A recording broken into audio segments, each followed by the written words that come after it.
Сега се имплементирана и поставена нова национална систем, како и по заеднување на меѓуинституционалната соработа во заштита на децата и младите. Министерството за образование и наука биде координатор на проектот, кој што е наследен прикинување на циклусот на насилство. Клучни организации кои заеднички ќе работат на развивање на одлучен механизам за рано препознавање, превенција и соодветно постапување во случај на семејно и врсничко насилство. И се соочуваат директно со предизвикот. Континуирано го подобруваме пристапот кон познатите и новите облици на врсничко насилство. Примерен фокус е да градиме што подобро едуцирани, воспитани и емпатични генерации, тие се насочуваат кон единство, развој и просперитет.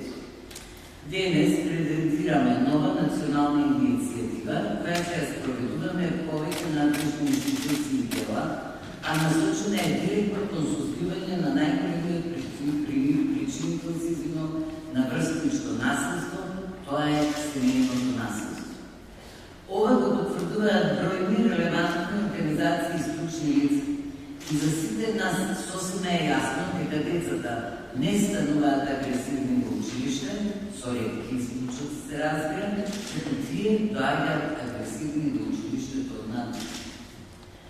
Започнуваме нов проект насловен прекинување на циклусот на насилството, системска превенција на семејно и врсничко насилство преку образовниот систем.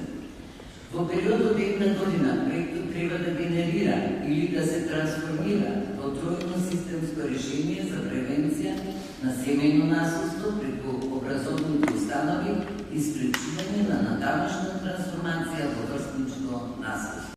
Одржлив механизам за рано и реално препознавање на превенција и соодветно постапување при семејно насилство врз деца или нивно занемарување преку поврзување на образовниот систем, институциите и семејствата во заедничката мрежа за заштита и поддршка. Најпрво ќе спроведеме обуки за сите училишни психолози, педагози и социјални работници во основното образование за јачање на компетенциите за препознавање деца жртви на семејно насилство преку нивното однесување и превземање мерки за спречување и понатамошно